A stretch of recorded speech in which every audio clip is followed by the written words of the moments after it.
All right. So we're back. We're back with another talking point that racists like to use and then pretend that they're not racist as if they're hiding behind statistical data. So today we're going after the big 1350. We're going after people that say that minority crime, or I'm saying minority crime to be respectful, but a lot of people go black crime is such a big problem in the United States. Black people are 13% of the population and they're responsible for like 50% of the violent crimes. And they do all this evil. Their evil is so huge. It's so great. But anyways, all right, I'm going to prove today that not only is that not true, but like my thesis statement is, so pretty much the statistics that these people are using to say that minorities commit crimes at higher rates than other people, particularly white people, don't actually prove that. I think it actually just proves that minority communities are actually way over policed and police officers are biased against them and lock them up at higher rates than other people for committing the same crimes. And actually, I think it points at much less at who is getting arrested for crimes and who is getting away with committing crimes. So here we go. So where does this data come from, right? Because they won't tell you where this data comes from because you'll find out real quick just how ridiculous it is, but I will. So here we go. So the fact that black people are 13% of the population and are responsible for 50% of the homicide rates, but not only limited to that fact, that comes from an FBI study in 1929 and then another one in 1973 called the Uniform Crime Report and the National Crime Victimization Survey. The victimization survey was not even actually a survey of crimes reported. It was just a survey of victims making claims, I guess you could say. So it was going to be less accurate than the first one. And let's stop and think about what kind of an organization the FBI was in 1929 when they were making these claims. You know what I'm saying? They were not exactly a very PC or trustworthy organization, even today.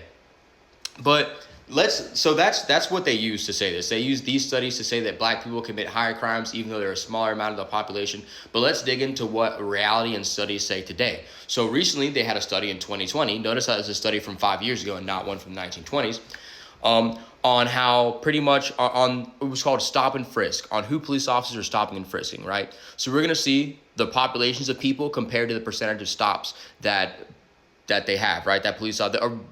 Let's just get into it. All right. So black people were 23.4% of the population, and they were 53% of all stops by police officers. Latinos were 29.3% of the population, and they accounted for 33.7% of all stops by police officers. White people, who in this area in New York, who just in New York in general, the state, not the city, the state, were 47.3% of the population, were 13% of all stops by police. So this is literally just a study showing you that Latinos and black people are stopped by police at a much, much higher rate. Okay, so but maybe it's because they're committing more crimes. Okay, well, let's move into another stat. Let's move into drug usage, because obviously that's the biggest one, right? And if police officers are locking everybody up based on their drug usage, then their drug usage must reflect the people getting locked up, right? Let's see. All right, we'll see that for any illicit substance, with any illicit substance is anything other than nicotine or alcohol. For any illicit substance, the usage rates for black people is 26.7%. For any illicit substance, the usage rate for white people is 25.8%. That's a difference of 1%. So obviously it does not reflect. It doesn't reflect that black males are 6% of the population and we make up 35% of the prison rate or of the prison population, when first of all, we're committing drug crimes or we're using drugs at the same rate as white people, right? Let's move on to just marijuana though. Marijuana for white people is 22.9%, for black people is 23.5%. There's not a big disparity there, is there, right? And so literally despite this, black people get locked up for drugs at what? At 6 times the rate. Black people get locked up for drug charges at 6 times the rate as white people. I don't think this is because more black people are using drugs. I think this is because police officers are looking more in black communities. All right.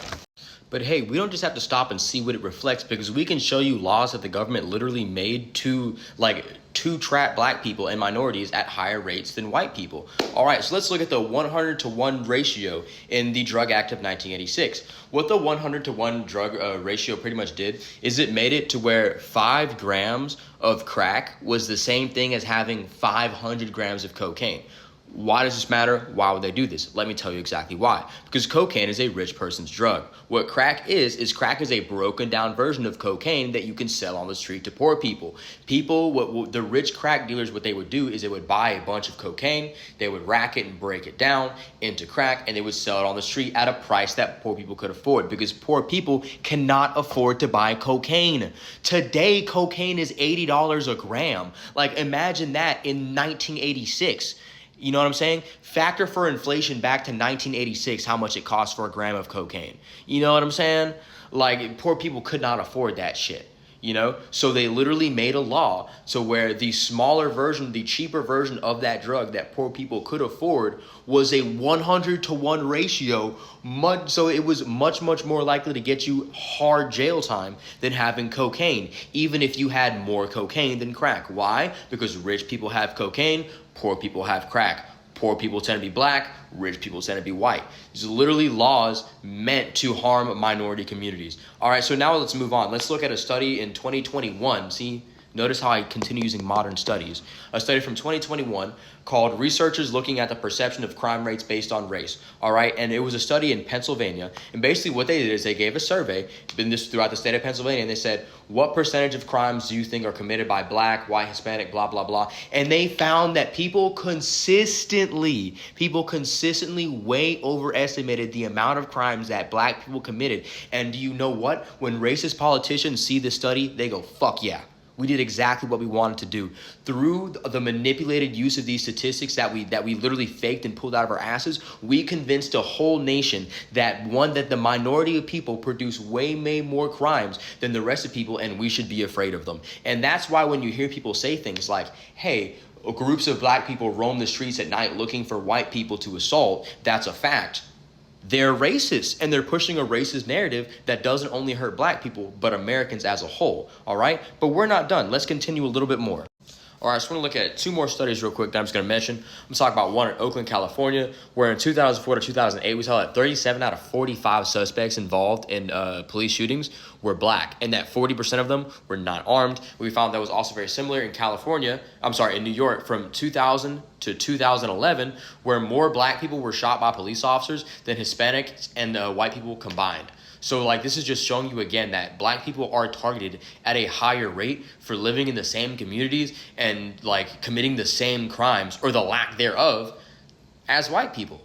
All right, so the last thing we're going to look at is going to be conviction rates, because what we're going to find is that a lot of conviction rates for minorities get extra ones put in there because we are far more likely to be wrongfully convicted of crimes, and also there's a lot of crimes that are going to be thrown out for people that aren't minorities, like white people, because a lot of them don't get convicted and they get acquitted a lot easier. And we're going to find that in a study called the National Registration for Exoneration and Sentencing Projects, African Americans face much higher conviction rates for similar crimes compared to white people, and are sentenced for up to 20% longer than white people on average for the same crimes. It also found that minorities are 7 times, specifically African Americans, are 7 times more likely to be wrongfully convicted of murder, 12 to 19 times more likely to be wrongfully convicted of drug charges, and 3.5 times more likely to be convicted of sexual assault.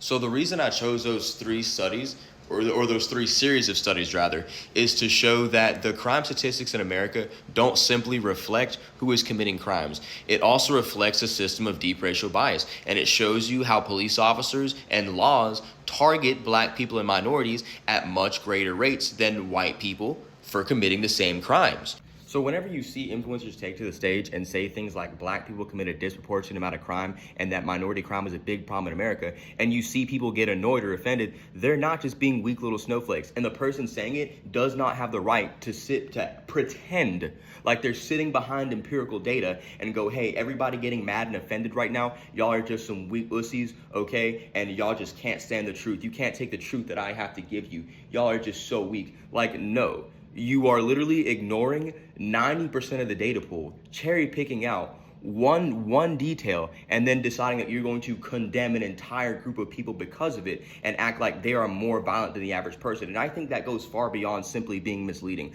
I think that would be a racist talking point, because you're quite literally ignoring empirical data and creating your own story to fit your narrative against minorities and black people.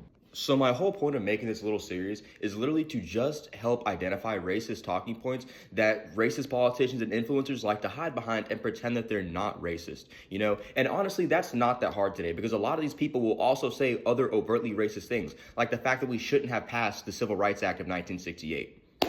So that is my TED Talk, guys. I hope that it was time well spent. And if I'm wrong, let me know. Tell me what you think.